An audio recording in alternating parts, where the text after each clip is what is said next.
Vamos abrir as nossas Bíblias em Êxodo, capítulo 3.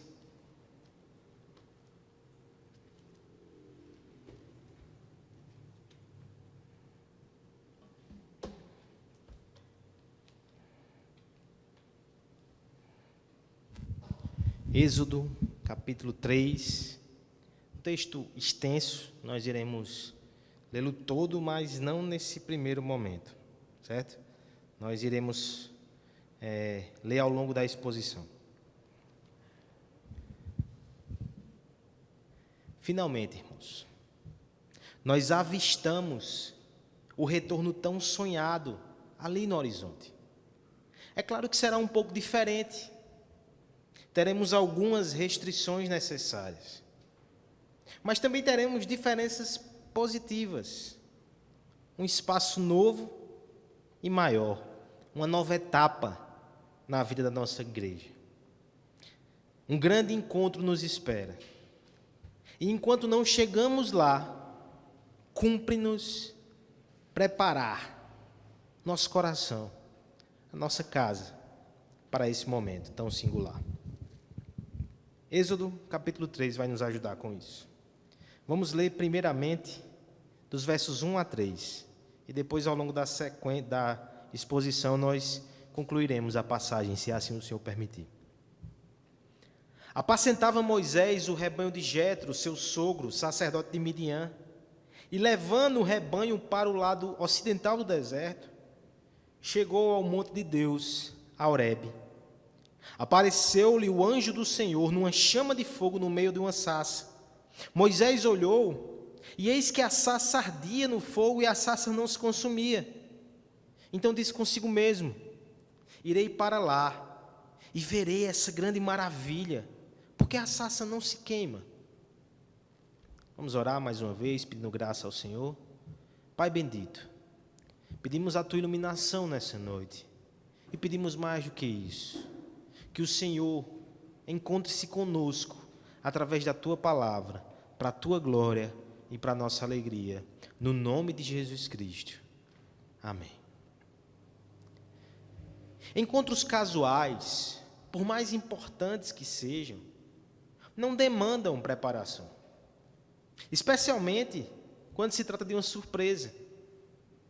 É certo que, de um lado, aquela pessoa que está idealizando o momento, ela tem planos e ela mobiliza meios para atingi-los, mas aquele que é o alvo da surpresa nada faz a respeito.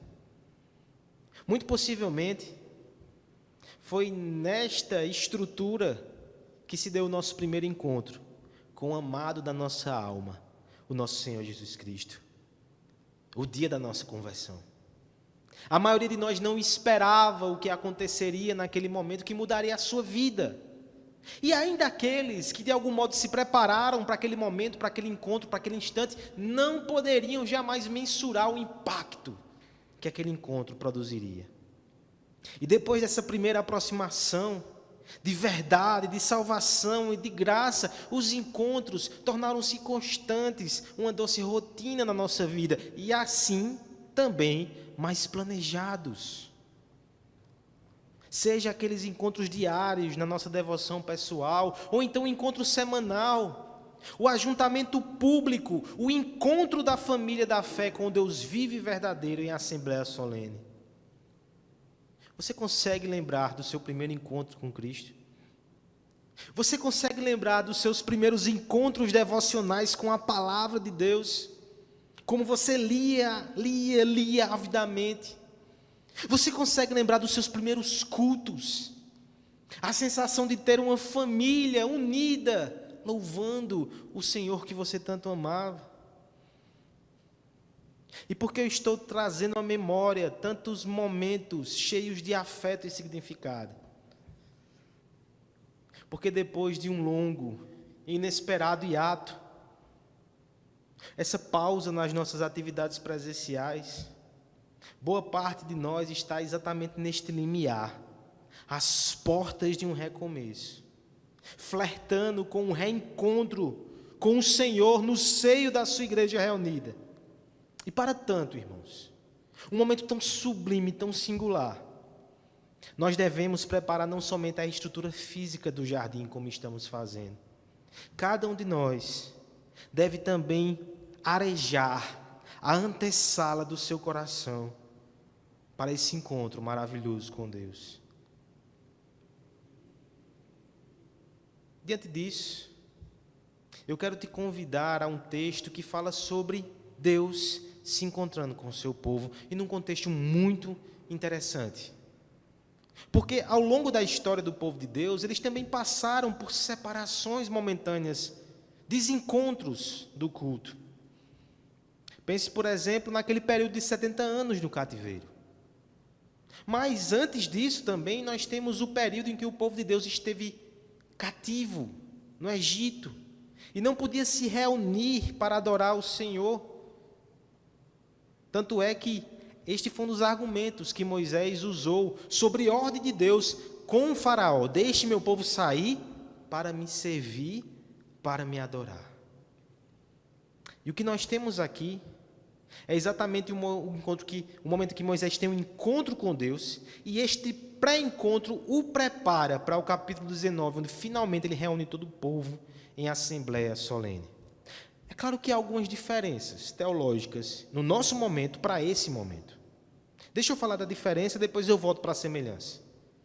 Naquele período, irmãos, eles não poderiam ter um contato direto, imediato com Deus, sem templo, sem sacerdote, sem sacrifícios. Mas nós temos todas essas coisas em Jesus Cristo, que faz a mediação com Deus. Ele é o sacrifício perfeito, Ele é o templo que taberculou entre nós, Ele é o sacerdote, sumo sacerdote. Então nós temos esse acesso de uma forma totalmente diferente, mas nem por isso nós devemos menosprezar a graça especial que é ofertada no ajuntamento. Há uma promessa para nós. É um meio de graça extraordinário. Agora voltemos então à semelhança. Nós temos aqui um encontro que prepara para um segundo encontro maior.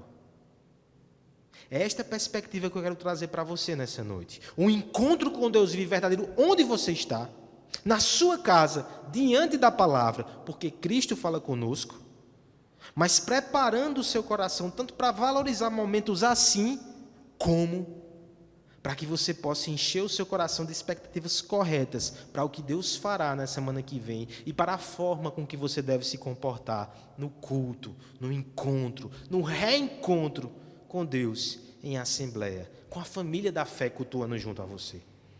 Nós veremos, a partir desse texto tão magnífico da palavra de Deus, que os encontros com Deus são marcados por pelo menos 5 coisas. 5 pontos.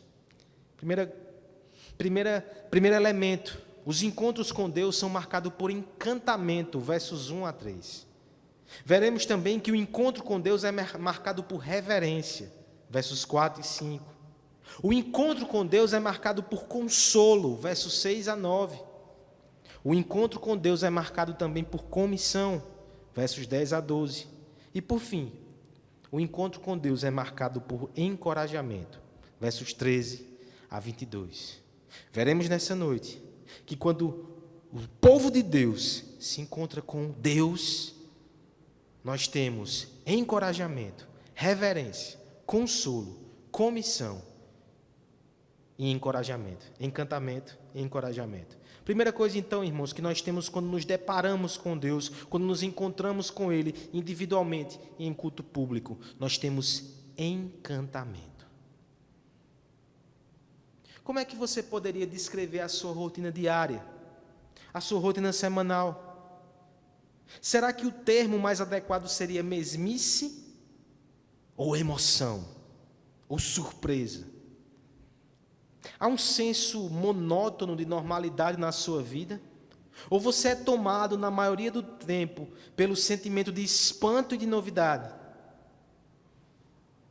Sendo bem sinceros, a maioria de nós segue rotinas e padrões. No entanto, quando Deus vivo e verdadeiro entra em cena, quando Ele interfere, quando Ele nos encontra, a situação muda.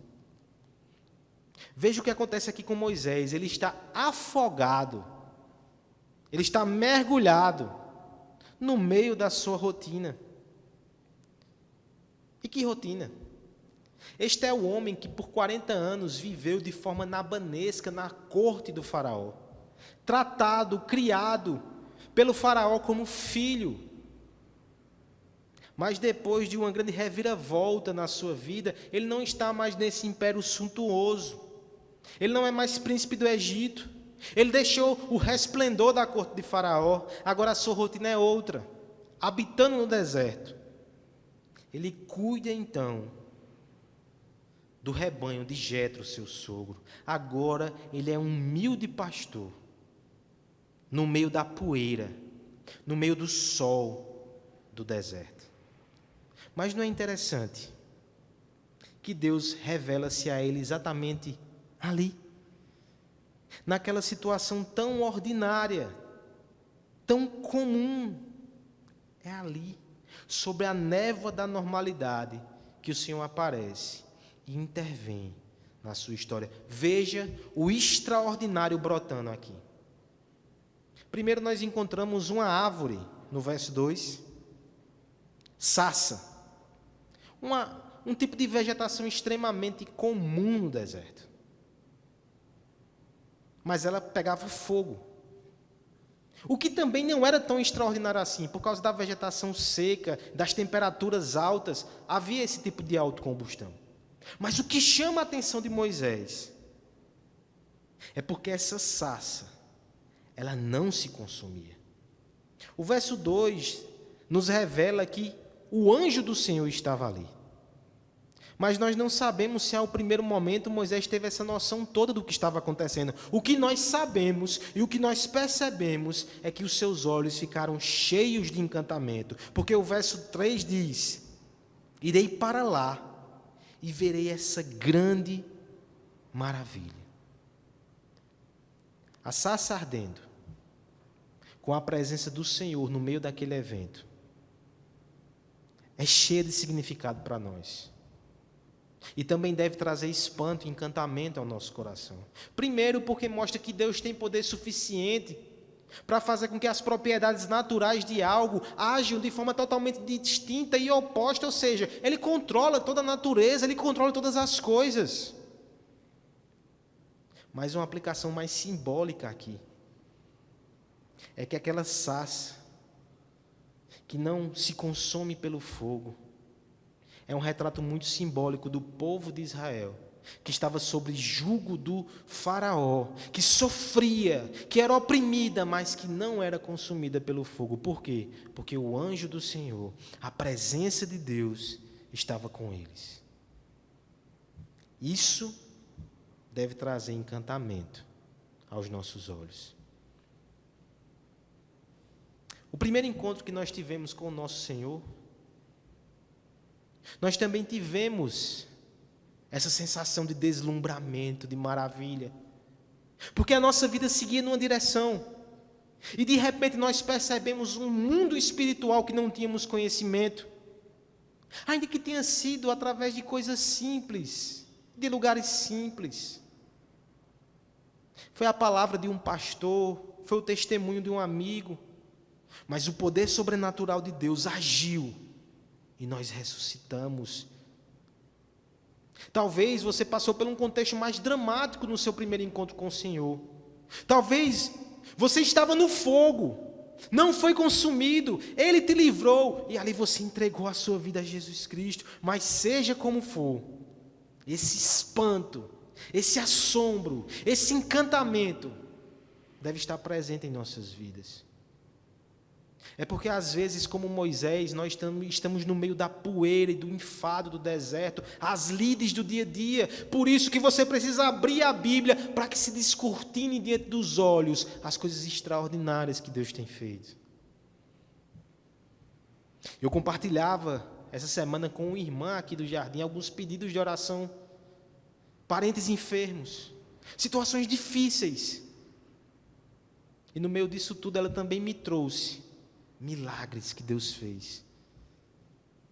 E aí você percebe que muitas vezes os nossos olhos estão olhando para a situação triste ao redor e a gente deixa de perceber que nas coisas mínimas, nas pessoas que estão perto ou que estão longe, de repente Deus está fazendo com que sarças não sejam consumidas pelo fogo. Cadê o encantamento dos olhos? É por isso que a gente precisa encontrar-se com o Senhor diariamente. A nossa família precisa se sentar, precisa ouvir do Evangelho e se encantar com a obra de Cristo mais uma vez. É por isso que é tão importante esse momento que nós teremos aqui, irmãos, onde, como igreja, nós tocaremos a eternidade, nossos olhos espirituais serão abertos e nós perceberemos mais uma vez o que Deus está fazendo. A adoração pública recalibra o nosso coração, abre os nossos olhos para as realidades espirituais, nos enche de maravilhamento, de encantamento. Como precisamos disso? Porque até o final da nossa trajetória, encontraremos com o Senhor, nos encantaremos com Ele o tempo todo, e na eternidade, ainda não cessaremos de conhecê-lo, de admirar a sua maravilhosa obra e a sua incomparável graça. O encontro com Deus, ele é marcado por encantamento. A presença daquele que criou todas as coisas por sua palavra é capaz de encher qualquer ambiente com a sua graça multiforme, com seus adornos resplandecentes de santidade, com a admiração dos sábios e misteriosos caminhos da sua providência. Há uma glória assombrosa e totalmente satisfatória emanando do trono da graça. Esta presença que torna a Escritura sagrada agradável ao coração temente, que ali enxerga a beleza do seu Cristo na sua devoção diária. É esta presença que irrompe no ajuntamento de adoradores, onde o espanto é compartilhado, amplificado e vivenciado no calor da comunhão dos santos, mesmo com certa distância sanitária. Essa presença que arrebatou o nosso afeto no dia do primeiro encontro, no dia da conversão. E é esta presença que nos presenteará eternamente com doses contínuas da beleza do nosso Rei. Nós não podemos perder esse sentimento. Nós devemos orar ao Senhor para que Ele revele diante de nós as maravilhas da lei. Elas estão aqui. Lembre-se que as pessoas que conviveram com Jesus Cristo encarnado olhavam para eles e se admiravam com Ele, do seu poder, da sua graça, do seu ensino. E nós podemos fazer isso ainda através da palavra, através da pregação. O Senhor está nos fazendo passar pelo fogo. É interessante que esse é o símbolo da nossa igreja. Nós não somos consumidos nesse fogo. Quando a igreja estiver reunida novamente, se encante com esse milagre da presença, na presença do Senhor. Você que está em casa e que não congregava conosco, mas no abrigo secreto da sua televisão, tem acompanhado semanalmente esses cultos, venha. Nós queremos nos encantar com aquilo que Deus fez na sua vida. Venha se encantar junto conosco. Na presença do Senhor, nós temos encantamento. Essa é a primeira verdade do texto. Mas no encontro com Deus, nós temos também reverência. Versos 4 e 5. Acompanhe a leitura. Vendo o Senhor, que ele se voltava para ver, Deus do meio da sarça o chamou e disse: Moisés, Moisés. Ele respondeu: Eis-me aqui. Deus continuou: Não te chegues para cá, tira a sandália dos pés, porque o lugar que estás é terra santa. Nem todos os encontros demandam de nós o mesmo nível de formalidade. Aquele almoço de atualização com um amigo que nós não vemos há muito tempo difere na atmosfera, na vestimenta e até no cardápio do jantar especial com aquela que estamos cortejando. Totalmente diferente. É totalmente diferente o momento que eu desço que eu vou até a cozinha e tomo café da manhã com os meus pais de forma mais descontraída, do que um encontro formal para tratar de assuntos de interesse público junto com o governante do município, da cidade, do estado. O encontro com Deus, ele também tem uma áurea que precisa ser considerada. Veja o que acontece aqui no texto. Por um lado, Moisés tem aquela tensão no seu coração da expectativa, da curiosidade. Nós não sabemos até que ponto ele tinha consciência ainda da presença de Deus, mas conforme ele vai avançando, conforme ele vai se aproximando, o Senhor fala. Nós precisamos entender porque esse comando divino. Porque a ideia é que se o Senhor não falasse nada, Moisés teria se aproximado muito mais. Quando o Senhor intervém, é porque de algum modo ele quer atrair Moisés, mas ao mesmo tempo ele quer que Moisés tenha uma certa cautela. E essa cautela, irmãos, diante da voz de Deus e da presença de Deus confirmada, é descrita lá em Atos 7,31, como Moisés tendo ficado atônito. E é compreensível, não, irmãos? Não era um evento sobrenatural por si só. Era o próprio Deus que estava falando com Moisés da sarça. Por isso ele fica atônito. Veja, até os termos com que ele responde, eis-me aqui, indica essa postura de servo. Ele fica na posição de obediência. Você percebe a atenção, ele quer se aproximar, mas ele é intimado. Esta áurea o faz recuar e ficar nessa posição. Veja o comando do Senhor como é sério. Não te achegues para cá. Qual a razão disso, irmãos? O texto vai nos dizer no verso 5, que esse local onde Deus está, o local onde Deus naquele momento fez a sua habitação, era a Terra Santa.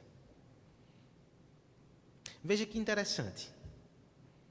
Nós não estamos falando aqui da Palestina, onde até hoje alguns, de forma equivocada, chamam de Terra Santa.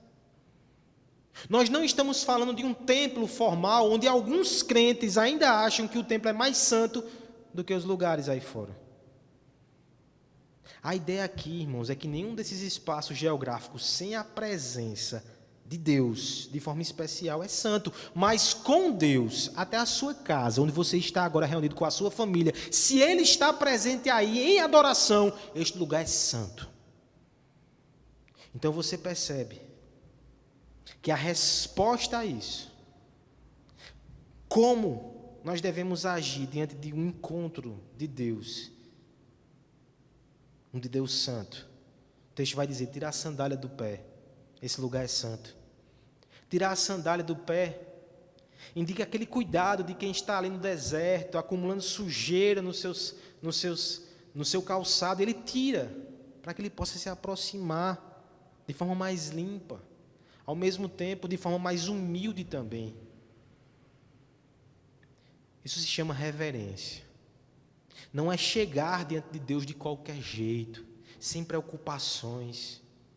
Nós entendemos essa tensão no ar, porque por mais que Ele nos convide, Ele é santo.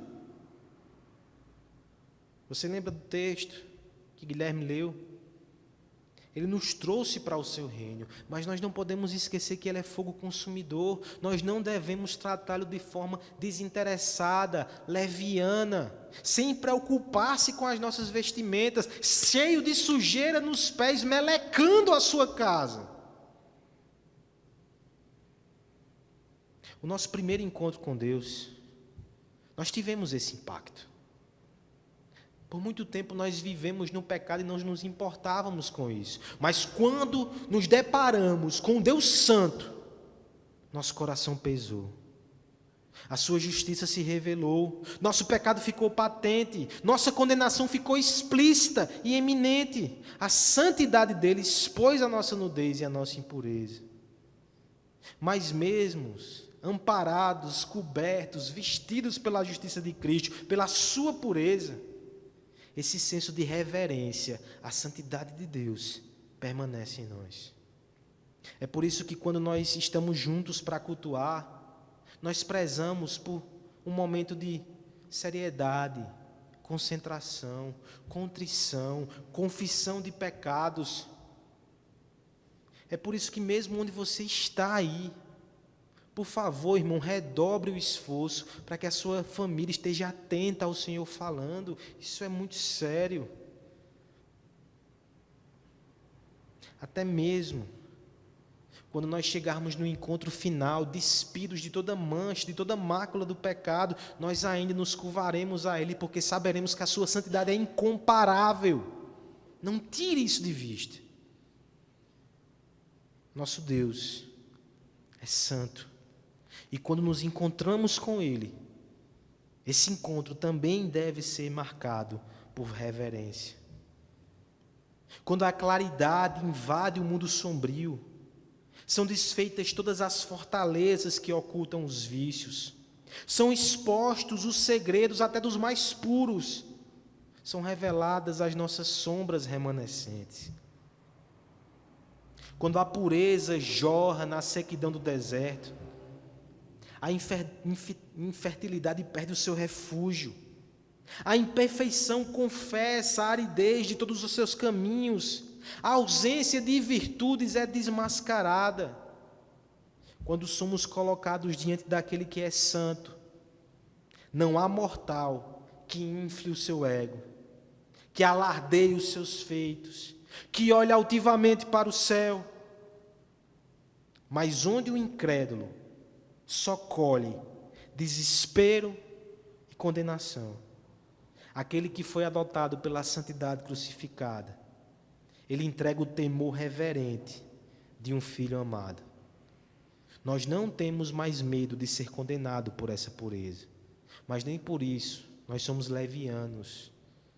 Nós entregamos temor reverente ao nosso Pai Santo. Alguns de vocês vieram de um contexto legalista. Estão se desfazendo ainda de muitos entraves que foram acrescentados por homens. Mas o que não pode acontecer numa igreja onde você está sendo exposto ao Evangelho é que você perca de vista a seriedade de viver uma vida de comunhão com Deus, a seriedade de estar na presença de um Deus santo. Aqueles que são adotados em Cristo, eles permanecem reverentes ao Senhor. Onde você está? Lute contra a irreverência do coração. E semana que vem, com a graça do Senhor, se você estiver conosco, mesmo que haja alegria, descontração, de rever os irmãos, até a distância vai nos ajudar nisso. Não esqueça que o principal é estar de joelhos diante do Rei do Universo. Este é o foco, este é o centro. Tire as sandálias e adore a Deus junto conosco. O encontro com Deus, ele é marcado por encantamento, mas também reverência. Ele é marcado ainda, irmãos, em terceiro lugar, por consolo. Leamos os versos 6 e 9. Abrindo... Não. 6 e 9. Disse mais: eu sou o Deus de teu pai, o Deus de Abraão, o Deus de Isaque e o Deus de Jacó. Moisés escondeu o rosto, porque temeu olhar para Deus. Disse ainda o Senhor: certamente vi a aflição do meu povo que está no Egito, e ouvir o seu clamor por causa dos seus exatores. Conheço-lhe o sofrimento. Por isso desci a fim de livrá-lo das mãos dos egípcios, e para fazê-lo subir àquela terra boa, ampla terra, que emana leite e mel, o lugar do cananeu, do Eteu, do Amorreu, do Ferezeu, do Eveu e do Jebuseu, pois o clamor dos filhos de Israel chegou até mim, e também vejo a opressão com que os egípcios o estão oprimindo. O que torna o encontro com Deus tão atrativo aos pecadores cansados? O encantamento que a sua presença revela nos distrai, mas nós precisamos de mais. Será que é o assombro e a reverência que a sua santidade exige? Isso causa admiração, impacto no nosso coração, induz ao quebrantamento. Mas nós precisamos de mais. Há consolo para nós, há graça para nós. há. E é isso que torna esse momento tão esperançoso para pecadores. Veja que no verso 6, Moisés ainda está impactado pela santidade. Ele teme olhar na direção da sarça. Ele esconde o seu rosto. E como é que o Senhor afasta essa postura de Moisés? Ele nos quer reverente, mas não nos quer assustados. Guilherme destacou muito bem isso. A ideia não é fazer medo, é respeito. Ele não quer que a gente se afaste, ele quer que a gente se aproxime dele para que ele afaste os nossos temores. E olha só como Deus vai lidar com isso agora com Moisés. Verso 7, ele vai declarar a sua intenção. Na verdade, no verso 6, ele vai se identificar como o Deus do pai de Moisés. Sim, o Deus da aliança. Abraão, Isaque, Jacó. Mas o Deus do seu pai. Veja que a primeira coisa que Deus faz é isso, mostra o pacto. E para que Moisés não se sinta incluído do pacto, ele diz o Deus do teu pai. Ou seja, você tem um pacto comigo, Moisés. Calma. Deixa eu falar agora a minha intenção, eu não vim te destruir. Eu vim destruir os teus inimigos. O verso 7 vai dizer, eu vi a aflição do meu povo. Nós temos um combo aqui de verbos extraordinários. Vi a aflição do meu povo. Ouvi o seu clamor por causa dos seus exatores. Eu conheço o sofrimento. Meus irmãos, não tem como não ver se conhece o sofrimento. E pensar, claro que Deus conhece. De forma, Ele tem informações sobre isso. Ele viu do céu. Mas você lembra de Jesus Cristo, que Ele era um homem experimentado em dores. Então esse tipo de declaração à luz de Jesus tem outro significado. Eu conheço o sofrimento. É um Deus que sofre. Eu vi, eu ouvi, eu conheço. Por isso eu desci, a fim de livrá-los das mãos dos egípcios. Olha que declaração magnífica. Eu desci para livrá-los.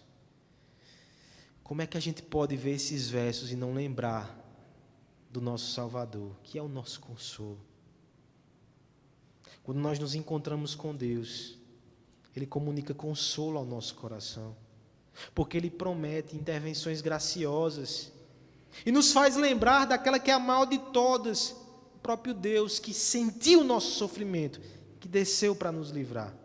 A promessa é de que esse Senhor vai nos livrar das mãos dos egípcios e vai nos levar para uma terra que emana leite e mel. E veja que no próprio verso 8 ele vai dizer, essa terra que pertence ao cananeu, ao Eteu, ao amorreu, ao ferezeu. É como se Deus dissesse, eu sei que tem gente lá. Mas assim como eu vou livrar vocês com mão forte, eu vou dar essa terra a vocês com mão forte. Depois de mencionar esse poder, ele termina o verso 9, fechando parênteses, voltando para a misericórdia. Eu ouvi, o clamor dos filhos de Israel chegou até mim. Eu vou agir em favor de vocês. Nosso primeiro encontro com o Senhor também, ele foi marcado por desolação por causa do pecado. Mas este não era, de modo algum, o quadro final que o Deus da nossa salvação estava preenchendo. Ele nos falou sobre o Filho que desceu e nos livrou da nossa aflição, que nos consolou com o afeto crucificado. E ainda hoje, quando nos encontramos com Ele pela Sua palavra e no culto público, de forma especial, o consolo divino é exposto, a cruz é pregada, o Salvador, o nosso Consolador Espírito Santo vem até nós, o Evangelho ressoa como uma nota de esperança, acalma o nosso coração e fortalece o nosso vigor, nos ergue no dia da redenção final. A promessa, inclusive, é que este Cristo, Ele enxugará dos nossos olhos todas as lágrimas, porque o sofrimento é passageiro, mas o consolo é eterno. E o encontro com Deus é marcado por consolo. Ressoa na imensidão fria do universo o clamor desesperado de alguém tão pequeno e tão fraco. Quem ouvirá a súplica deste que não tem nada a oferecer? Quem romperá os grilhões da indiferença que permeiam a nossa vida. E sendo este ainda culpado, como ele poderia ter alguma esperança? O Filho encarnado é a nossa esperança. Porque ele é a promessa de acolhimento aos desabrigados. E ele é a boa nova de perdão aos encarcerados. Nos braços de Cristo nós encontramos o abraço de afeto que consola o desvalido e fortalece o angustiado. O pacto da graça é o palco onde o consolo divino resplandece e nos anima. Em um mundo carente de consolo, os homens andam desesperados e angustiados, mas você tem em Cristo e na sua palavra consolo para você, diário. Você tem consolo para a sua família, distribua esse consolo dentro de casa. E como igreja, venhamos todos juntos à fonte do consolo, ouvir do Evangelho e ser fortalecido no Senhor. Anseie por esse momento que está chegando. Que dia maravilhoso será. Nós seremos consolados por Deus como família da fé. Como não ter o coração cheio de expectativa maravilhosa para esse encontro? O encontro com Deus tem encantamento, tem reverência e tem consolo. Mas tem também, irmãos, comissão. Versos 10 a 12. Acompanhem comigo a leitura. Vem agora, e eu te enviarei a Faraó, para que tires o meu povo, os filhos de Israel, do Egito. Então disse Moisés a Deus: quem sou eu para ir a Faraó e tirar dos Egito os filhos de Israel? Deus lhe respondeu: eu serei contigo, e este será o sinal que eu te enviei. Depois de haveres tirado o povo do Egito, servireis a Deus nesse monte. O encontro com Deus, ele não é passivo ou meramente contemplativo. Envolve ação, participação e, na verdade, comissão. Veja, por exemplo, a ideia que nós temos de culto, já que estamos falando disso. Nós não assistimos culto, nós prestamos culto. É um desafio até para você que está em casa. Não assista, preste, individualmente ou como família. Não é passivo, envolve ação, comissão, uma resposta a Deus no culto e fora do culto. Veja o que acontece com Moisés nesse encontro. Por um lado, ele recebe grandes promessas, versos 6 a 9, ouvi, vou intervir, vou livrar vocês. Mas ao mesmo tempo, é o que ele diz no verso 10, vem, porque eu te enviarei, para que tires o meu povo. Veja que interessante, ao mesmo tempo o Senhor vai tirar, e ao mesmo tempo é Moisés que vai tirar. É quase que um paradoxo. Mas nós precisamos entender que esse modo de agir de Deus não é incomum. Por um lado, ele tem promessas. Por outro, ele dá ordens ao seu povo. Vai e faça, eu vou fazer através de vocês. Uma comissão. Mas é certo que Moisés, diante de tudo isso, ele se questiona. Quem sou eu para dar cabo dessa missão? Quem sou eu para ir até o faraó e tirar os filhos de Deus de Israel? Mas o Senhor, no verso 12, acaba com esse argumento e diz: não é você, Moisés. Não é você, Rodrigo. Não é você que está aí. Sou eu. Eu vou estar com você. Eu serei contigo. E o sinal de que eu sou contigo e de que essa missão vai ter bom êxito é que vocês estarão aqui cultuando nesse mesmo monte. De fato, isso acontece no capítulo 19 de Êxodo. Depois de todo aquele processo de libertação, eles voltam e cultuam ali. Mas você entende que sinal esquisito? A gente quer um sinal anterior que nos ajude a contemplar ou ter segurança em algo que vai acontecer depois. O sinal de Deus é depois. Vá. O sinal é que vocês vão adorar aqui. É uma promessa. Moisés deve ir pela fé, ouvir a comissão e andar. mesmo sem enxergar ainda, mesmo com dúvidas a respeito de si mesmo, confiando em Deus, na sua presença e no seu poder. Os nossos encontros com Deus também, irmãos, têm esse caráter de comissão. Porque um dia éramos escravos do pecado, fomos libertos para cultuar no deserto, mas enquanto rumamos à terra prometida, Ele não nos deixa somente nessa posição de lábios ativos e braços inertes. Ele nos chama ao serviço. E a cada novo encontro, seja no encontro com a palavra individual, seja no culto, Ele nos estimula, Ele nos relembra dos deveres que temos para com o Deus da nossa salvação. É claro que Ele lembra das promessas, Ele prometeu que vai salvar, mas Ele diz, você vai pregar. Ele prometeu que vai nos santificar, mas Ele diz, lute contra o pecado. Ele prometeu que vai ter uma presença de consolo nesse mundo, mas Ele nos chama a estender a mão, a acolher. O Senhor nos chama para um reino que se expande, mas Ele nos chama para servir, para lutar, para nos engajar. Ele nos comissiona. E ainda no fim, quando toda a sua obra for consumada, Apocalipse 22:3 diz que diante do trono de Deus e do Cordeiro, os seus servos ainda o servirão. Sempre, irmãos.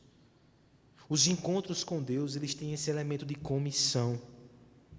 Porque o serviço cristão não é uma nota acidental, acrescentada sem muita importância no rodapé da história da redenção. Quem anda com o Senhor, não fique inerte, sempre vai receber uma missão.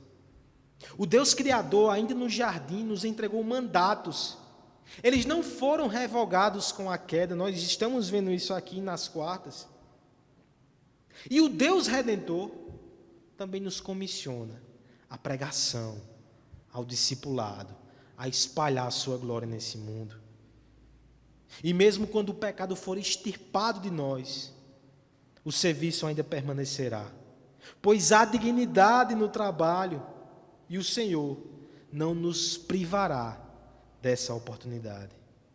Abençoando os outros com os nossos dons, nós concretizamos intenções de amor e nos tornamos parecidos com aquele que nos serviu com a sua própria vida, Cristo, o servo sofredor. Irmãos, Deus tem encontrado-se com você nesses dias de isolamento? Mesmo sem o culto? Você tem se encontrado com Ele na palavra? A graça dele tem te alcançado? Ele tem falado ao seu coração? Então deixa eu dizer uma coisa bem clara, você não está de férias.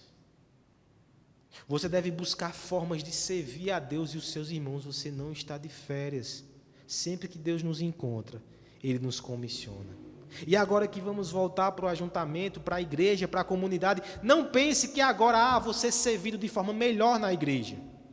A comunidade não é um lugar onde você vai atrás de serviços. É um lugar onde você vai ser capacitado, estimulado, provocado pelo Senhor para servir. Nós não estamos de férias. E você que vê de casa e não se envolve com o Senhor e com a sua obra, Ele está te chamando a sair dessa posição e a conhecer o que é a igreja, o que é entregar-se em favor dos outros. Deus falou com você nesses dias? Então, parabéns. Você está sendo chamado para a salvação, para a santificação e para o serviço ao Senhor. O encontro com Deus tem encorajamento, reverência, consolo, comissão e, por fim, encorajamento. Versos 13 a 22, faremos uma leitura mais rápida porque é um trecho maior, mas é importante ler esse trecho todo.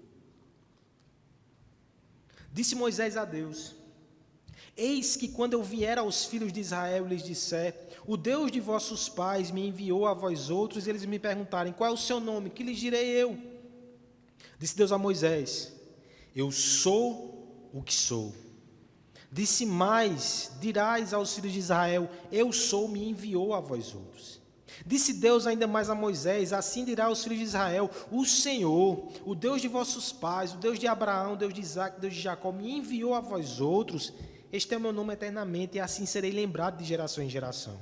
Vai, ajunta os anciões e diz-lhes: o Senhor, o Deus de vossos pais, o Deus de Abraão, o Deus de Isaque, o Deus de Jacó, me apareceu dizendo: em verdade, vos tenho visitado e visto o que vos tem sido feito no Egito. Portanto, disse eu: far-vos-ei subir da aflição do Egito para a terra do Cananeu, do Eteu, do Amorreu, do Ferezeu, do Eveu, do Jebuseu, para uma terra que mana leite e mel.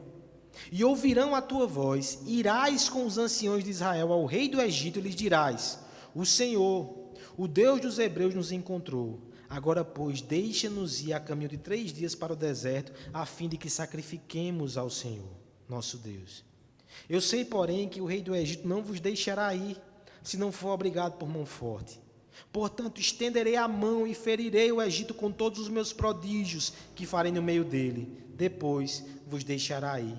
Eu darei mercê a este povo aos olhos dos egípcios, e quando sairdes, não será de mão vazia. Cada mulher pedirá à sua vizinha e à sua hóspede joias de prata e joias de ouro e vestimenta, as quais porei sobre vossos filhos e sobre vossas filhas, despojarei os egípcios. Nos encontramos com Deus.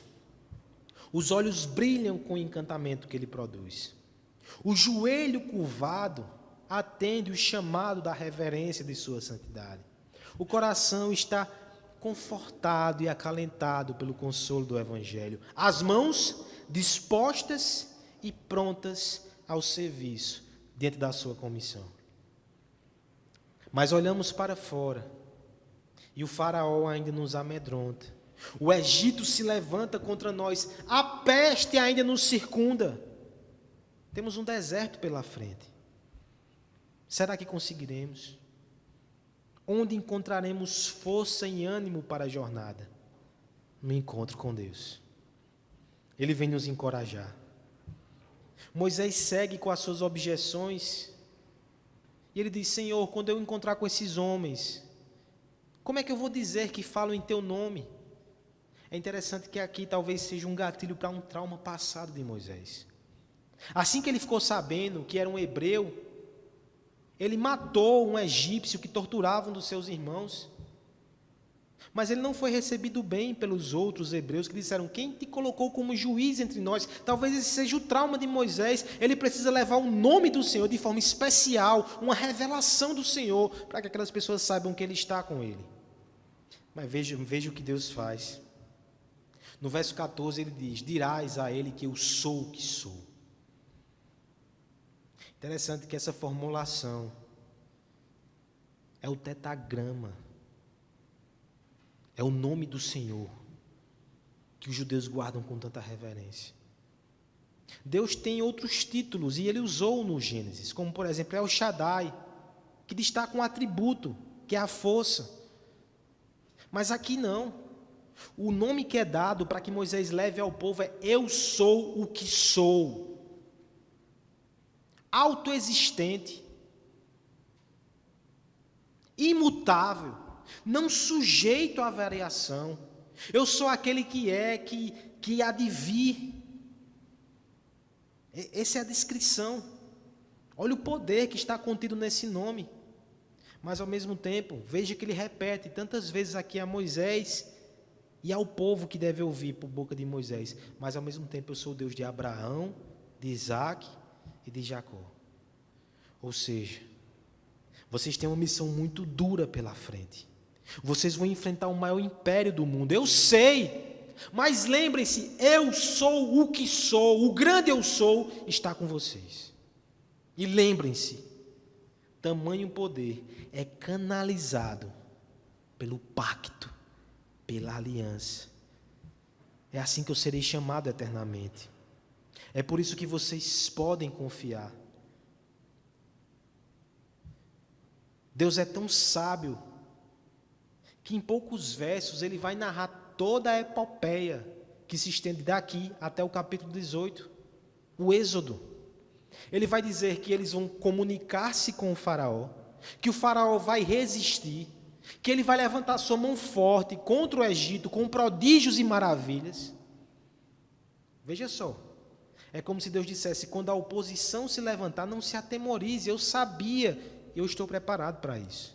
Me faz lembrar o Senhor Jesus Cristo, quando nas suas últimas palavras adverte os seus discípulos, diz: eu estou dizendo que vocês vão ser rejeitados e perseguidos para que vocês não tropecem, está tudo debaixo do meu controle. Interessante que o Senhor revela até o final surpreendente dessa epopeia. Versos 20 a 22 diz que eles vão ser libertos. E que as mulheres do Egito vão pegar suas joias e vão dar aos filhos de Israel. Eles vão levar os despojos da guerra. Eles serão vitoriosos. Eles sairão adornados, eles sairão recompensados pelo seu trabalho e pelas injustiças que cometeram. Tudo isso é Deus antecipando o futuro, revelando a sua glória, demonstrando os seus atributos, lembrando do pacto, para que o coração deles fosse encorajado.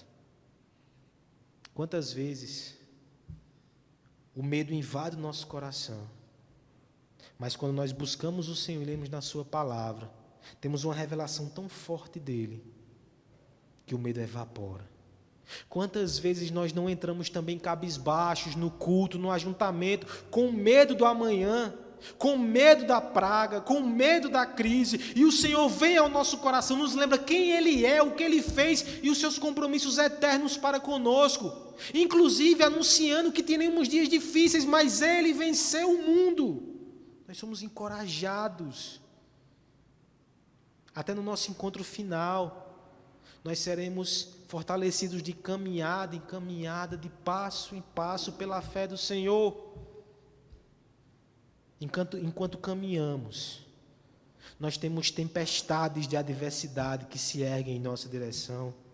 Nós temos um vendaval de perseguição que se avizinha dos nossos passos. Os estrondos das provações muitas vezes nos despertam em nosso leito, assaltam a nossa paz, trazem insônia e angústia. Há uma neblina no amanhã. Nós não podemos antever a estrada, mas sabe por que nós temos perseverança? Porque todo o caminho adiante de nós, mesmo os espinhos e as pedras, foram traçadas na eternidade pelo Pai. Foram desbravadas pelos pés santos do Filho e são anunciadas pelo Espírito, a fim de nos encorajar. O Deus triuno está conosco. A sua graça é o nosso escudo.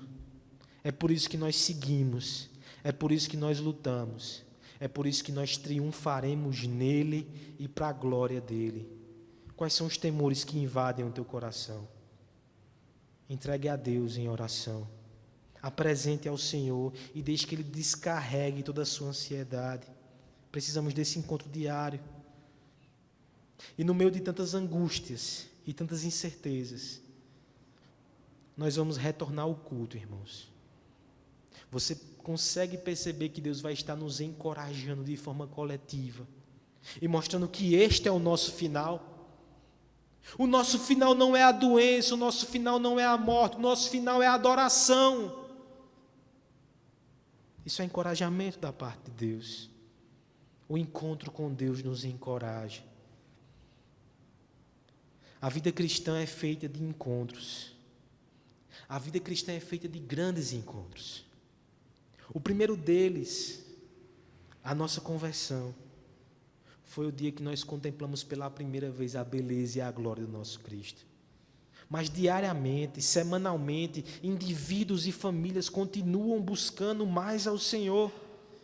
E depois de um longo tempo, as portas serão abertas. E esta igreja, esta família, vai se juntar para buscar o Senhor juntos. E sabe o que nos aguarda aqui, irmãos? Encantamento com a sua beleza, reverência diante da sua santidade, consolo por causa da sua graça, comissão ao seu serviço e encorajamento diante da sua glória e do seu poder. Enquanto caminhamos para o encontro eterno, nos alegramos com Deus que antecipa esses momentos por sua graça, aperitivos do banquete que está por vir. Prepare o seu coração. Prepare a sua família. Que esse encontro seja precioso para você. Que esses encontros sejam o seu maior tesouro.